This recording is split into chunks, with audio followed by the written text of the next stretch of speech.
Hello students, welcome back to our channel. इसका नाम है पॉलिटिकल इंसाइट, जहाँ पे हम C U T UG first question को देखेंगे। Which among the following was not a challenge to nationhood in the immediate post independent India. Options को देखेंगे। To shape an united nation that was accommodative to the diversity in India. Yes, हमारे united nation के लिए हमें accommodated diversity को shape करना था, जिस करेक्ट। सेकंड देखते हैं। To restructure its economy through structural adjustment programme. Basically no. Structural economy programme हमें देखने को मिलता है 1991 में, जो था LPG. Liberalisation, privatisation and globalisation, जो हमें प्राइम मिनिस्टर मनमोहन सिंह के फेज में देखने को मिलता है। एंड आगे देखेंगे। To develop democratic practices in accordance with the constitution. Yes, ये हमारा सही हो जाएगा। डेमोक्रेटिक प्रैक्टिस की बात हमारे कॉन्स्टिट्यूशन में करी गई थी, जिसकी प्रैक्टिस अनफॉलो करके नेशन एंड नेशनहुड को बिल्ड करना था। आगे देखेंगे। To evolve policies that address economic development and eradication of poverty. Yes, our correct. Economic development को हम एड्रेस कर रहे थे एंड इरेडिकेट ऑफ पॉवर्टी, जो एक नोटिसिएबल इशू था।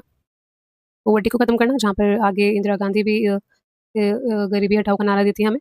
एंड ये ऑप्शन करेक्ट हो जाएगा। And are not a challenge this second option, ये हमें 1991 में देखने को मिलता है। आगे देखेंगे। जिसको भी हिंदी में क्वेश्चन पढ़ना हो यहाँ पर पढ़ सकता है। आगे देखेंगे।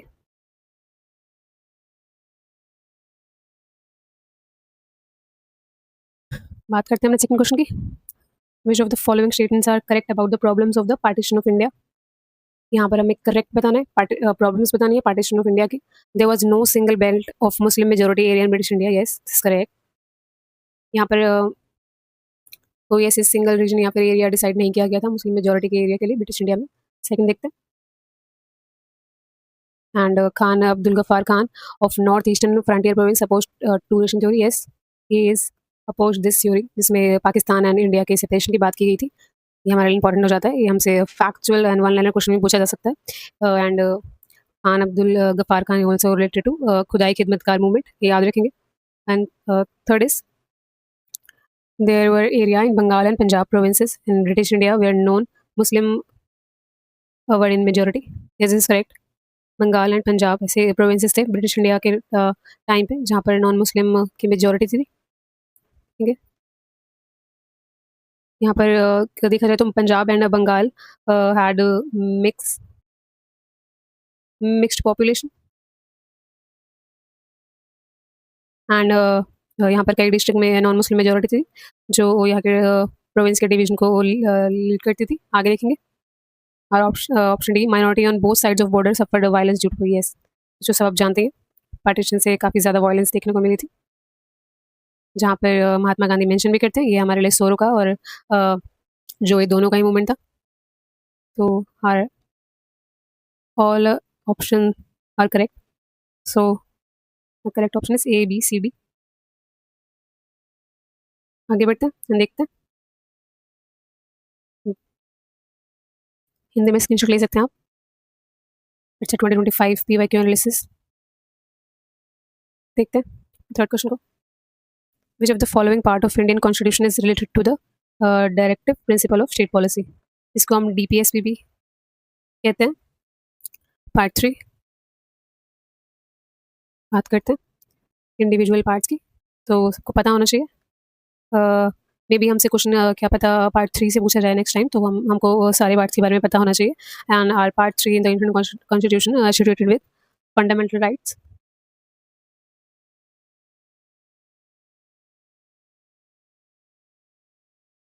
एंड पार्ट 5 की बात करेंगे तो ये यूनियन गवर्नमेंट स्ट्रक्चर पे बेस्ड है। यहाँ पर यूनियन गवर्नमेंट स्ट्रक्चर की बात करते हैं पार्ट 4। एंड देखेंगे पार्ट 6 को। एंड ये हमारा बात करता है स्टेट गवर्नमेंट स्ट्रक्चर की, स्टेट गवर्नमेंट स्ट्रक्चर की। So our correct answer already extract हो जाता है यहाँ से, which is related to DPSP, जिसमें हम देखते हैं पार्ट 4 में हमें 36 to 51 आर्टिकल कन्वेंशन देखने को मिलता है। एंड जो नॉन जस्टिसिएबल है एंड जो कोर्ट में एनफोर्स नहीं किए जा सकते हैं, या अगर हम कहें इनको कोर्ट में चैलेंज नहीं किया जा सकता। They guide the government in making laws for welfare state. इसमें वेलफेयर स्टेट्स की बात की जाती है बीपीएसपी में। आगे बढ़ते हैं, इसको हिंदी में देखना वो देख सकता है एंड ऐसे लिख सकता है। आगे देखते हैं नेक्स्ट क्वेश्चन को। The first general election was held in India between.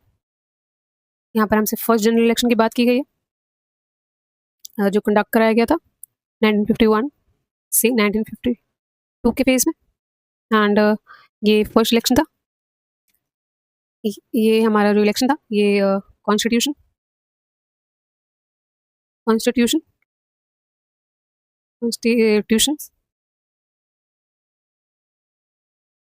Adoption 1950 के बाद कंडक्ट कराए जा रहे थे। देखेंगे its largest democratic exercise in the world. यहाँ पर कह सकते हैं एक्सपेरिमेंट भी था लार्जेस्ट डेमोक्रेसी के लिए।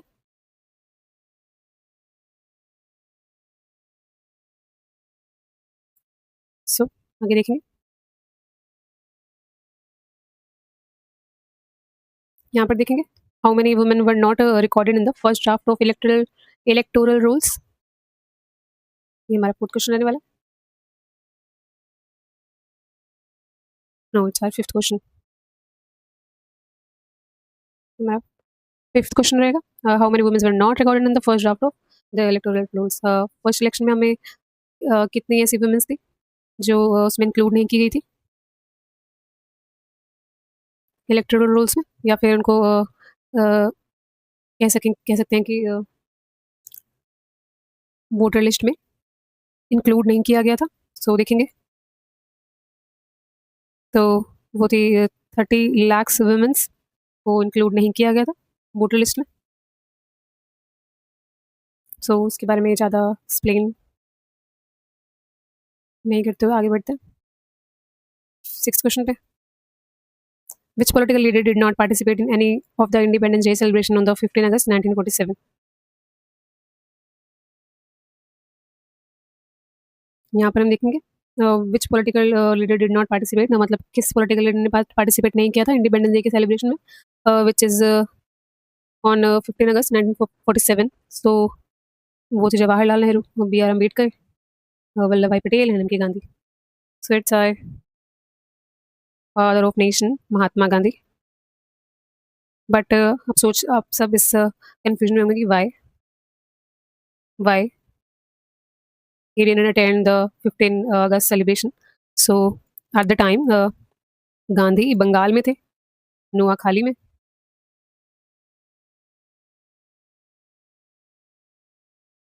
And he was trying to control communal violence after partition।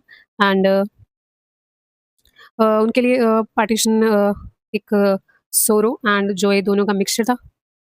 That's why independence came with pain of partition, ऐसा उनका मानना था।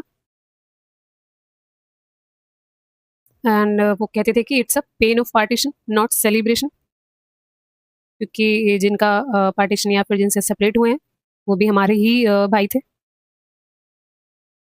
तो ये कहना था एम के गांधी का। आगे देखते हैं seven question. Which initiative was launched by the government between 1987 and 1991 that involved campaign for development? यहाँ पर कौन सा ऐसा इनिशिएटिव लिया गया था जो डेवलपमेंट को कैंपेन करता था। सो डेवलपमेंट को लीड करता था development outcome programme, Kamaraj plan, new democratic initiative, socialist pattern of society. So our correct option is new democratic initiative is our correct answer. And during 1987 to 1999 यहाँ पर कैंपेन प्रमोट किया गया था प्रोग्राम फॉर डेवलपमेंट, जिसकी approach थी एक नए लोकतांत्रिक पहल के रूप में इसको देखा गया था जो मास पार्टिसिपेशन को टारगेट करता था एंड पब्लिक कैंपेन्स को डेवलप करता था।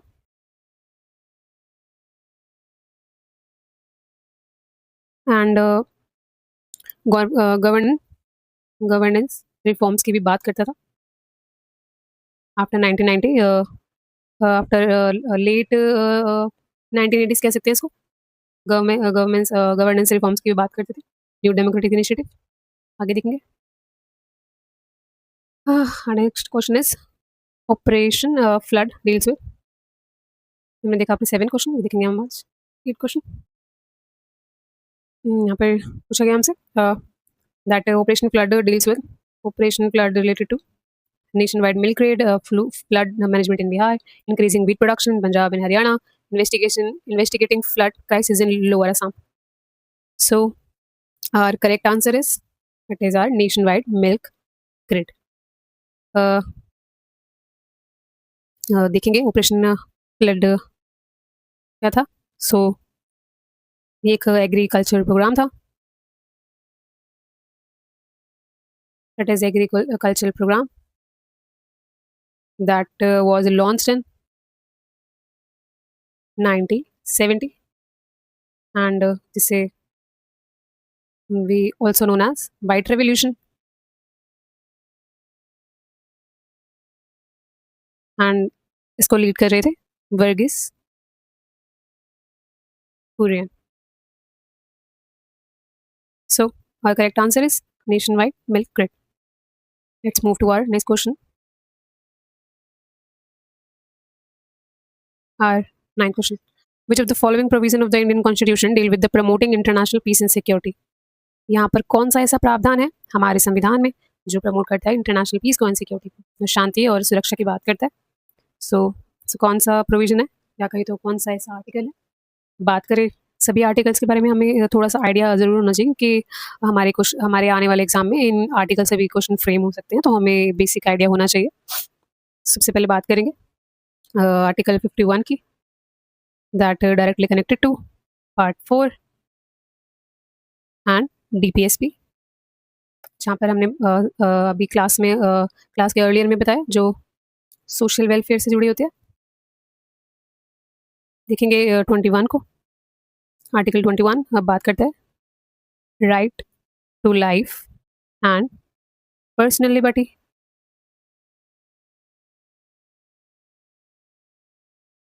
And 25 is related to freedom of religion. तो our correct answer is international peace and security की बात करता है हमारा आर्टिकल 51। देखेंगे आगे, देखेंगे अपने क्वेश्चन को, विच is question number 10। That is question number 10। Who played an instrumental role for India in world affair and was responsible for the establishment of contacts between India and other newly independent states in Asia and Africa? यहाँ पर देखते हैं किसने एक major instrument role की भूमिका निभाई थी हमारे वर्ल्ड अफेयर्स एंड कॉन्टैक्ट्स को बिल्ड करने में इंडिया एंड अदर न्यूली, या कहीं तो थर्ड वर्ल्ड कंट्रीज में जो पोस्ट कॉलोनियल कंट्रीज थी। So our leader is none other than Jawaharlal Nehru. जैसे कि हम जानते हैं इन्होंने एक प्रोमिनेंट रोल को शेप किया था इंडिया में। that was our non-alignment movement, and he also promoted our Indian foreign policy and promoted Afro-Asian solidarity, and इन्होंने लीड किया था जैसे कि हम जानते हैं नॉन अलाइनमेंट मूवमेंट को एंड बांडू कॉन्फ्रेंस को, दैट वाज हेल्ड इन 1955। आगे देखेंगे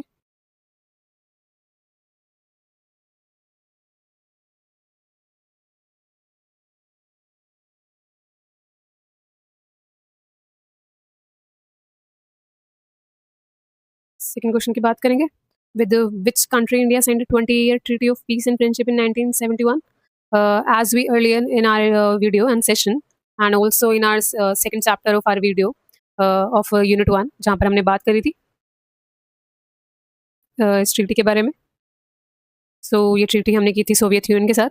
जैसा कि हम जानते हैं रशिया और इंडिया के काफ़ी अच्छे रिलेशन हैं, दोनों काफ़ी अच्छे हम कहें तो फ्रेंड्स हैं जियो पॉलिटिकली देखें तो। So in August 1971, India and Soviet Union signed Indo-Soviet treaty of piece,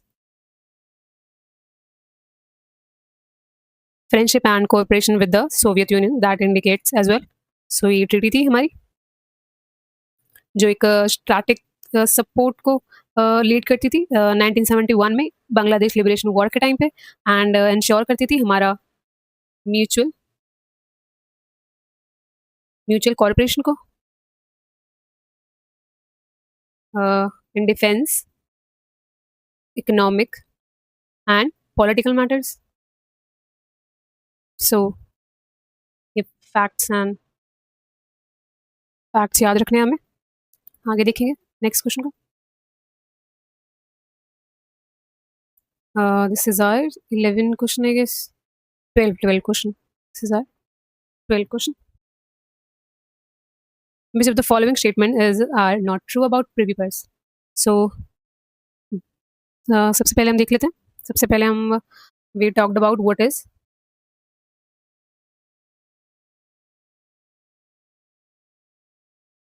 privy purse.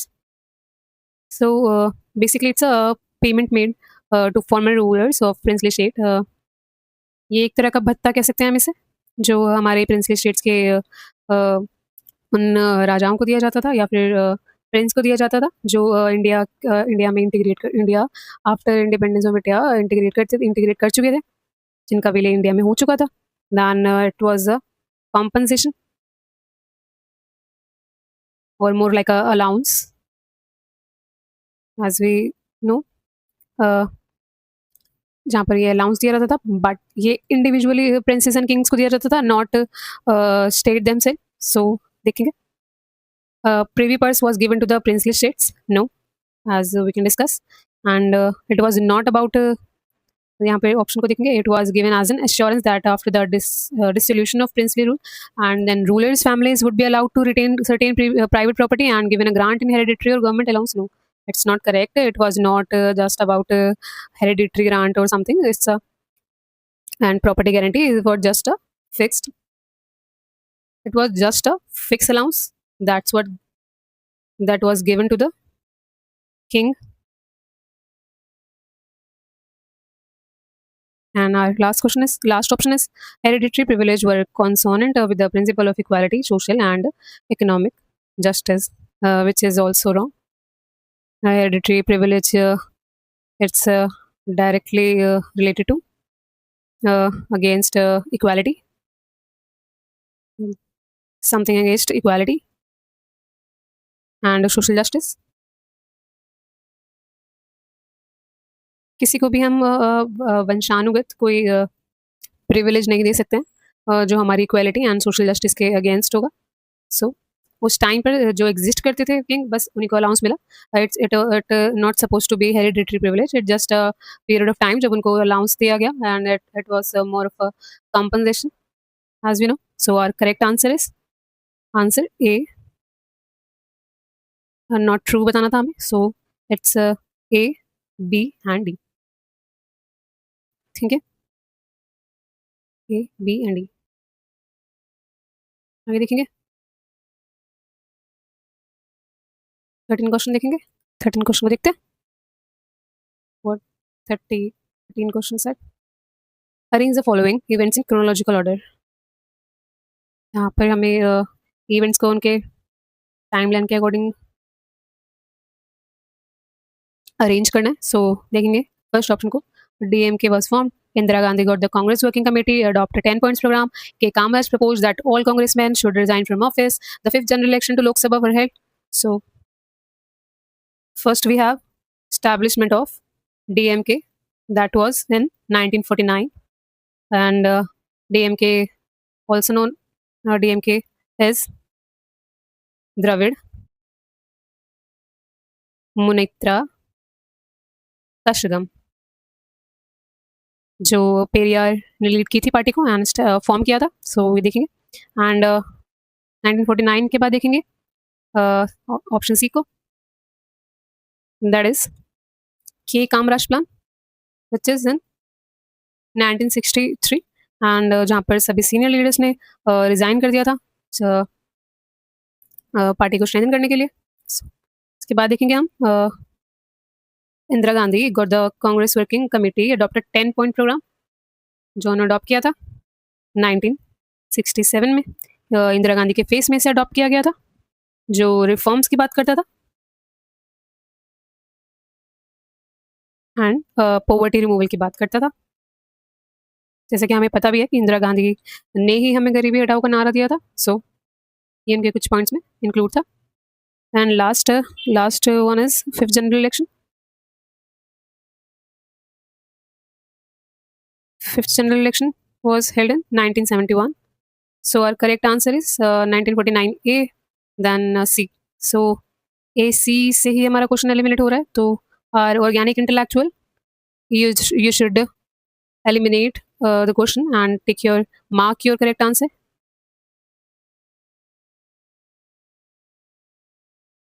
Let's move to our next question, which is our 16 question. Here we discussed our 25 question in total. This is our first part. देखते हैं क्या कह रहे हैं। The DMK came to power for the first time in the state election because it demanded president rule in Andhra Pradesh, it was against frequent floor crossing of legislation, it lead an anti Hindi agitation against the centre, it supports the Congress indicate to form coalition government in Tamil Nadu. Let's discuss our option individually separately. देखते हैं। यहाँ पर बात की गई है DMK की power की, जो फर्स्ट टाइम स्टेट इलेक्शन में देखने को मिलती है हमें, and it was came in 1967 elections. इसका रीजन देखेंगे। And related to Andhra politics था, नो प्रेसिडेंट रूल नहीं था, and not the question option second because वहाँ पर क्रॉस लेजिस्लेशन की कोई बात नहीं की जा रही थी, and third is it led an anti Hindi agitation against centre. Yes this is correct. जैसे कि हम जानते हैं डीएमके एक स्ट्रॉन्ग एंटी हिंदू एग्जीशन को फॉलो करती थी, का उनका आइडिया था, and it suppose the Congress indicate from कोalition from no, DMK is totally opposed with the Congress and with the idea of Congress ideology. So आगे देखते हैं। So यहाँ आंसर मार्क करते हैं अपना, which is option number 3. It led an anti-Hindi agitation with the center. Yes, it's correct. Let's talk about our 17 question. And when was the Department of Defense Supplies established? It's a factual question. So factual question का कभी भी हमको ये idea नहीं रहता है कि वो क्या कहाँ से बन सकता है। सो जस्ट आइडिया होना चाहिए कि डिफेंस सप्लाई की ज़रूरत हमें कौन से फेस में ज़्यादा सबसे ज़्यादा नीड हो सकती है हमें हमारे नेशंस में। सो एक आइडिया होना चाहिए। इट वाज इन 1962, 1965, 1968, 1964 एंड 74 इसका आंसर नहीं हो सकता, एंड 68 भी इसका आंसर नहीं हो सकता। यहाँ देखेंगे 1962 एंड 1965, इन दोनों में से आंसर क्यों हो सकता है? क्योंकि 1962 में हम इंडो चाइना वॉर को देखते हैं, एंड 1965 में इंडो पाक वॉर हमें देखने को मिलता है। That was that the time India realise कि हमें एक strong defence supply production and supply system की ज़रूरत है। That's why it is established in 1965. So our correct answer is 1965. So हमने यहाँ देखा कि एक strong defence production and supply को बूस्ट करने के लिए इसको इस्टेब्लिश किया गया था। सो हमारा correct answer is 1965।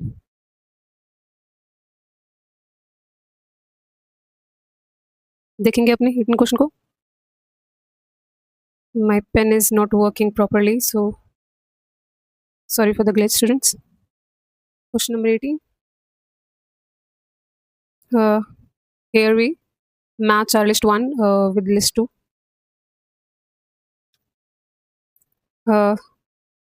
First we have Gujarat movement. Gujarat movement is related to Jan 1974, and Bihar movement March 74. Assam movement is 1979, railway strike last May 1974. So ये हमारा आंसर हुआ। जैसे कि हम जानते हैं गुजरात मूवमेंट के बारे में, विच इज़ ऑल्सो कॉल्ड नव निर्माण आंदोलन, जो 1974 में स्टार्ट हुआ था, and it is against corruption and price rise in Gujarat government. So first का देखेंगे. First is related to fourth option. So first का फोर्थ जैसे कि सॉल्व हो गया हमारे सिर्फ एक ऑप्शन को करेक्ट करने से. सो ये स्ट्रैटेजी काफ़ी ज़्यादा हेल्पफुल एंड यूजफुल रहने वाली है आपके एग्जाम के लिए students. So be attentive when you solve your question with the options. So ये काफ़ी ज़्यादा इंपॉर्टेंट रहता है हमें एलिमिनेट करने के लिए जहाँ पर हमारा टाइम बचता है एंड और क्वेश्चंस को जहाँ पर पैसेज होता है एंड वहाँ पर हमका हमारा टाइम कंज्यूम होता है. यही जो टाइम हम यहाँ पर सेव करते हैं. ये देखते हैं मैं 19 क्वेश्चन को. 19 क्वेश्चन की बात करते हैं.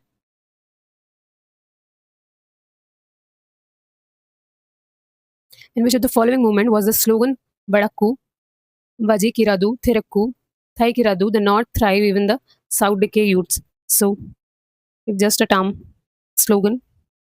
It's related to Dravid movement.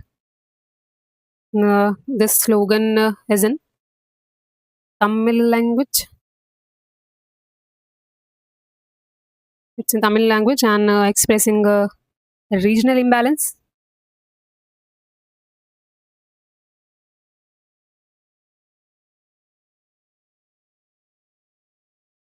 Sorry, students, my pen is not working properly. पता नहीं क्यों क्या हो जाता है इसको. Regional imbalance between in North and South India. And ये काफ़ी ज़्यादा फेमस स्लोगन था द्रविड़ मूवमेंट इन तमिलनाडु जो लीड कर रहे थे हमारे very well known prominent leader EV Ramaswamy.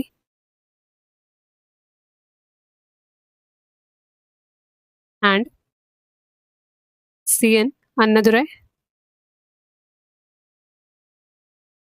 सो आगे देखेंगे नेक्स्ट क्वेश्चन को. What is this sir 20 question.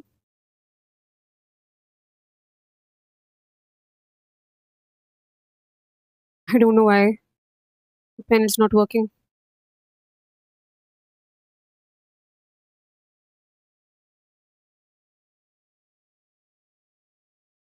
I thought ये हैंग हो गया. Let's do it, students.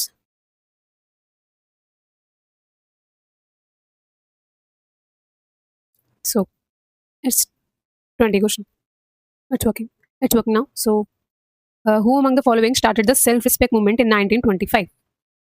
सो ये हमने काफ़ी बार डिस्कस किया है अपने MCQ की क्लास में. ईवी रामास्वामी हमारे एग्ज़ाम के लिए काफ़ी ज़्यादा गेम चेंजर लीडर हैं. हमने इससे मोस्टली 4-5 क्वेश्चन अभी तक सॉल्व किए होंगे ईवी रामास्वामी से related. So self respect movement is related to E V Ramaswamy Naicker. जैसे कि ये हमने एक मैच द फॉलोइंग में देखे थे, वहाँ पर मैच करना था इस मूवमेंट को उनसे, बट ये एक फैक्चुअल क्वेश्चन बन गया. सो आपको 3 मार्क्स मिल जाते हैं डायरेक्टली. यहाँ पे बात करते हैं ये सेल्फ रिस्पेक्ट मूवमेंट हम तमिलनाडु में देखते हैं. अभी हमने ऊपर डिस्कस किया इसको. एंड ये भी एक पार्ट था, ये मूवमेंट द्रविडियन मूवमेंट का ही एक पार्ट था जो अबॉलिश करता था कास्ट सिस्टम को. It abolish caste system as well and also promote rationalism and self respect. And it oppose, ये बहुत ज़्यादा इंपॉर्टेंट हो जाता है, oppose Brahmin dominance. It oppose Brahmin dominance, ब्राह्मण विरोधी कह सकते हैं हम आत्मसम्मान आंदोलन या मूवमेंट आंदोलन in 1925. And it also encourage women's rights and social equality. ये पॉइंट्स हमें पता होने चाहिए, मैच द फॉलोइंग में हमसे मेजरली पूछे जाते हैं, तो इसका आइडिया हमें होना चाहिए. Women's rights and social equality. So ये थे हमारे कुछ की पॉइंट्स. आगे देखते हैं क्वेश्चन नंबर 21 करते हैं.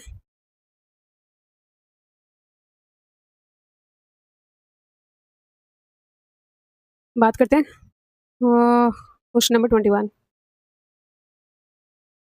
विच of the following statements are correct about elections in India? चुनावों के बारे में इंडिया के लिए क्या सही है ये हम देखेंगे.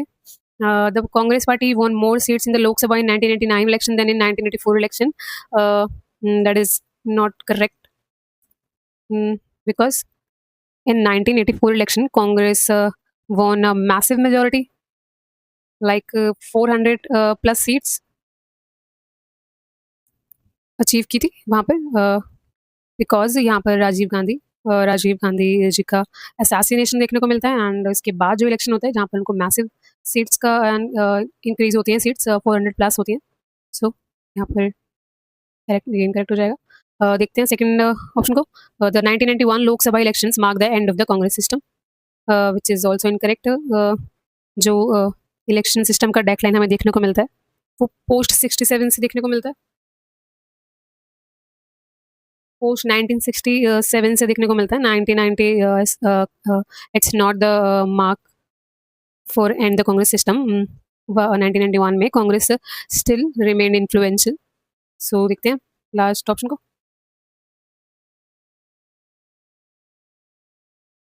Oh, sorry. श्री कृष्ण को देखते हैं. The Lok Sabha elections in 1989 led to the defeat of the Congress party, but did not result in a majority for any party. Yeah, this is correct. 1989 में यहाँ पर हमें देखने को मिलता है Congress were defeated and no single party got majority. यहाँ पर कोई किसी भी पार्टी को मेजोरिटी नहीं मिली थी, and parliament got hung here. यहाँ पर किसी को मेजोरिटी नहीं मिली थी. सो ये करेक्ट हो जाएगा. लास्ट देखेंगे. इन 1989 the national front formed a coalition government at the centre. This is correct. तो let's let discussed. Question option fourth. In 1989, the National Front formed a coalition government at the center. So it is correct. National Front, ये याद रखेंगे. National Front led by VP Singh. याद रखेंगे national front को lead कर रहे थे VP Singh, जो 1989 में कोएलिशन गवर्नमेंट फॉर्म करती है, जहाँ पर बीजेपी को सपोर्ट करती है आउटसाइडर को, एंड यहाँ पर कोएलिशन एरा बिगेन होता है. सो ये था कुछ explanation. So our correct answer is,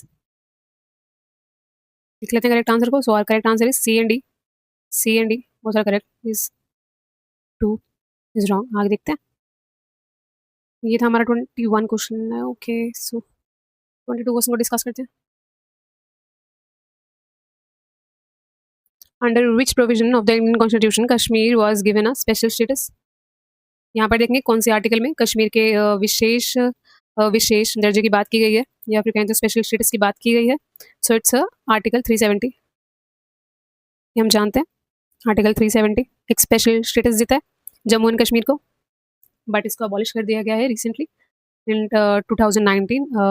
या it's 2019. Yes. So article 370 grant करता है जम्मू कश्मीर को स्पेशल स्टेटस का, जहाँ पर उनका सेपरेट कॉन्स्टिट्यूशन था जम्मू कश्मीर का, एंड उन सारे इंडियंस लॉज वहाँ पर एप्लीकेबल नहीं थे. वहाँ की अपनी अलग ऑटोनॉमी थी. यहाँ पर इसको ऑटोनॉमी अपने इंटरनल मैटर्स में थी डिसीजन लेने की, such as defence and defence, foreign affairs and communication as well. So आगे देखते हैं. याद रखेंगे ये जो आर्टिकल है अब अबॉलिश कर दिया गया है, कश्मीर को स्पेशल स्टेटस हटा दिया गया है, एंड वहाँ पर यूटी डिवाइड हो गई है. सो हमारे 28 यूटीज हो गए हैं एट प्रेजेंट. 28 यूटीज हमारे पास है.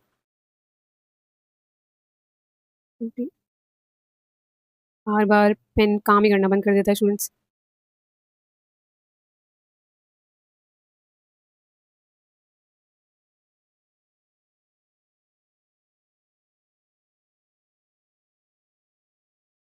Twenty eight UTs.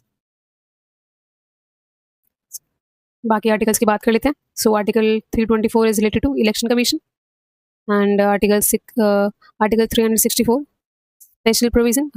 ये सेपरेटली कुछ इंडिविजुअल एंड कुछ अलग विश स्पेशल प्रोविजन की बात करता है, not for Jammu and Kashmir. And article 375 constitution of existing laws, ये कॉन्टिन्यूशन ऑफ एग्जिस्टिंग लॉज की बात करता है. आगे देखेंगे.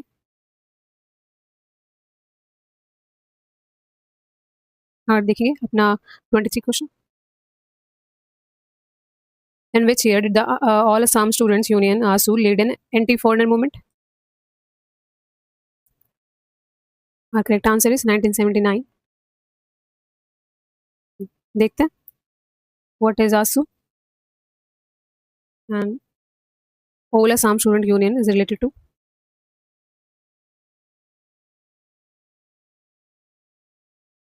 All Assam Student Union is it's related to Assam movement. In 1979, it was a mass anti-foreigner movement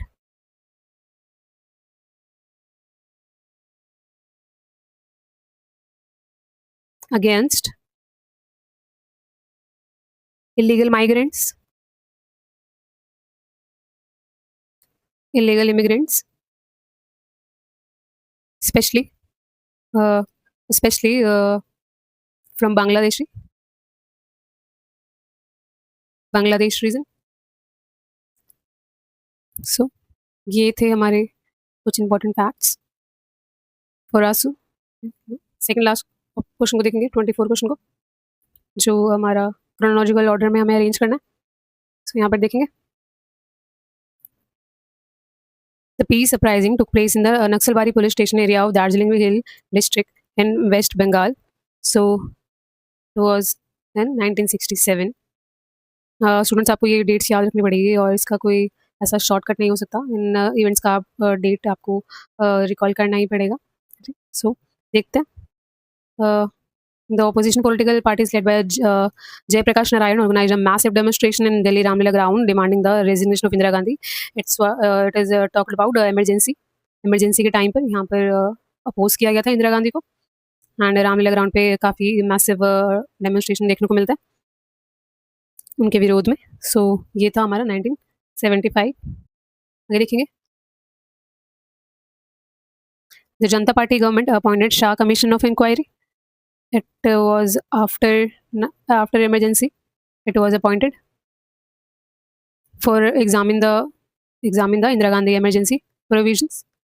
And यहाँ देखेंगे the Supreme Court decided the Kesavananda Bharati case. ये केस काफ़ी ज़्यादा इम्पॉर्टेंट है एंड इसका जिक्र हमें अपने हर एग्जाम में देखने को मिलता ही है. सो ये इसकी डेट याद रखेंगे.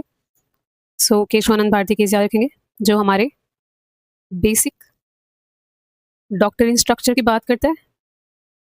ये भी पूछे जा सकते हैं स्टूडेंट्स. सो सबसे पहले देखेंगे क्रोनोलॉजिकल ऑर्डर में. सबसे पहले इवेंट्स को देखेंगे हम. ए ओके, तो ये दोनों ऑप्शन को एलिमिनेट कर लेंगे. ए एंड 1967 के बाद हम आएगा हमारा option D. So A D. So हमारा यहीं से एलिमिनेट हो जाएगा. A D B C. देखते हैं हमारे लास्ट क्वेश्चन की तरफ बढ़ते हैं which is question number 25. The Shah Bano case deal with.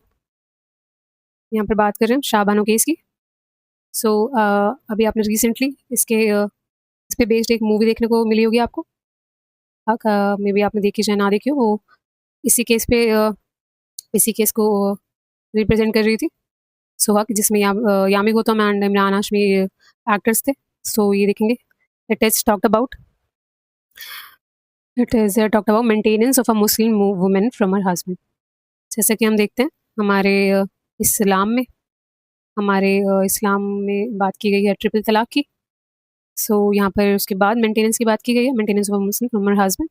सो ये हमारा आंसर है जो शाहबानो केस की बात करें.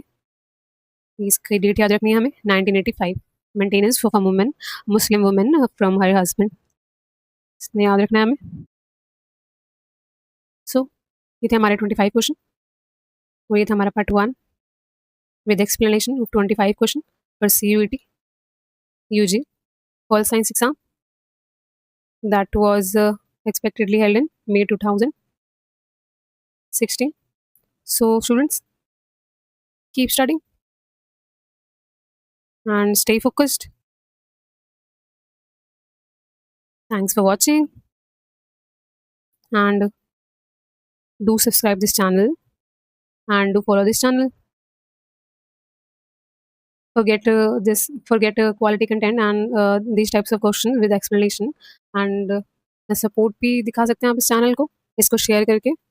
बिकॉज आपको फ्री ऑफ कॉस्ट यहाँ पर क्लासेस प्रोवाइड करवाई जाती हैं, वैल्यू प्रोवाइड करवाई जाती है। वरना आजकल के इंस्टीट्यूट तो काफ़ी ज़्यादा भी मतलब का कोर्स एंड फीस रख लेते हैं अपने कोर्स को, जो काफ़ी ज़्यादा इरेलीवेंट हो जाता है। तो आपको ऐसे भारी भारी फीस एंड इरेलीवेंट फीस को एंटरटेन नहीं करना है। आप यहाँ पर फ्री ऑफ कंटेंट आप प्रैक्टिस कर सकते हैं एंड कंटेंट को कंज्यूम कर सकते हैं free of cost. So this is a class. Next 25 question की बात करेंगे हम अपने पार्ट 2 में।